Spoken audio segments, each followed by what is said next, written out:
বাঙালি বাড়িতে নিরামিষ দিনে দুপুর হোক কিংবা রাত মেনুতে যদি পনির থাকে তাহলে আর বাড়তি কোনো কিছুরই প্রয়োজন হয় না। আর সেই পনির যদি বাড়িতে বানানো হয় তাহলে তার স্বাদ দ্বিগুণ বেড়ে যায়। হ্যালো এভরিওয়ান, আমার পেজে সকলকে স্বাগত জানাই।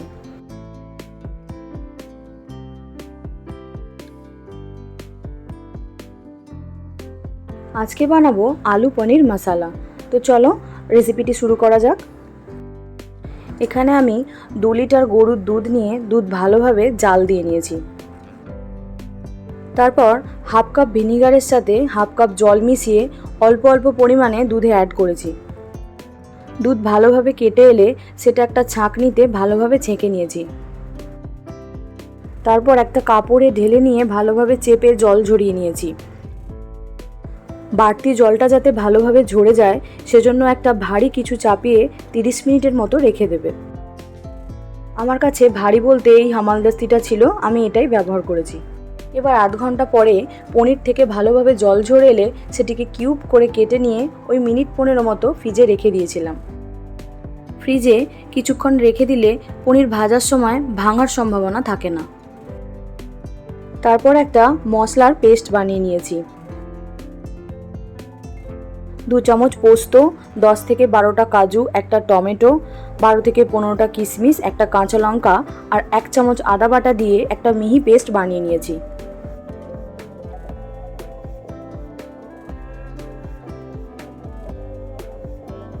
এবার কড়াইয়ে সামান্য তেল দিয়ে তেল গরম হলে পনিরগুলি অ্যাড করেছি।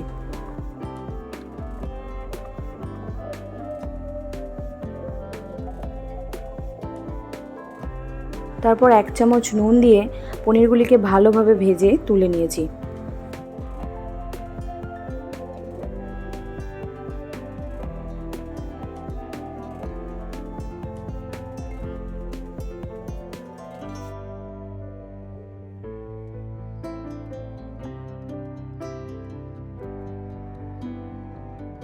এবার ওই তেলে 1 চামচ গোটা জিরে, শুকনো লঙ্কা, তেজপাতা আর গোটা গরম মশলার ফোড়ন দিয়ে টুকরো করে কেটে রাখা আলু অ্যাড করেছি।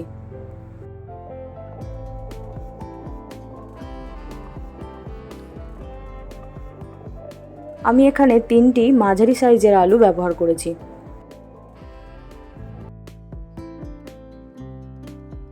এবার 1 চামচ নুন দিয়ে ভালো মতো নাড়াচাড়া করে ঢাকনা দিয়ে 10 মিনিটের মতো রেখেছিলাম সিদ্ধ হওয়ার জন্য। এবার ঢাকনা খুলে 1 চামচ হলুদ এতে অ্যাড করেছিলাম।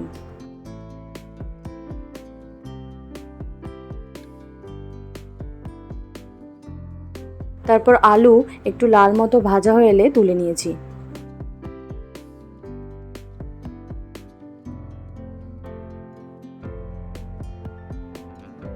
এবার ওই তেলে মশলার পেস্টটা দিয়ে ভালো মতো মিশিয়ে নিয়েছি।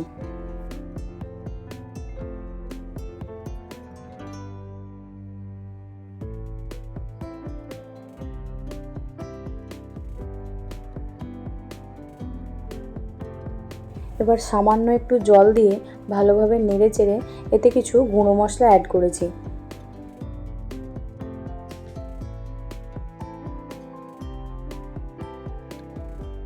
এবার সমস্ত মশলা ভালোভাবে কষিয়ে নিয়েছি যতক্ষণ না তেল ছেড়ে আসছে। তেল ছেড়ে এলে এতে ভেজে রাখা আলুগুলি দিয়ে কিছুক্ষণ নাড়াচাড়া করে 1 কাপ জল অ্যাড করেছি। জল ভালোভাবে ফুটে এলে ভেজে রাখা পনিরগুলি দিয়ে দিয়েছি। এবার অল্প পরিমাণে কসুরি মেথি ও 1 চামচ গরম মশলা অ্যাড করেছি। সবশেষে ওই 3 চামচের মতো ফ্রেশ মালাই দিয়ে ভালোভাবে মিশিয়ে নিয়েছি। তোমরা এখানে ফ্রেশ ক্রিমও ব্যবহার করতে পারো, তবে এটি সম্পূর্ণ অপশনাল। তারপর ভালো মতো মিশিয়ে নিলেই রেডি আজকের রেসিপি আলু পনির মশালা। আজকের এই রেসিপিটি কেমন লাগলো তোমরা অবশ্যই কমেন্টে আমাকে জানিও। ভালো লাগলে একটা লাইক করে দিও আর আমার পেজটা ফলো করে নিও। আজকের জন্য এটুকুই। টাটা।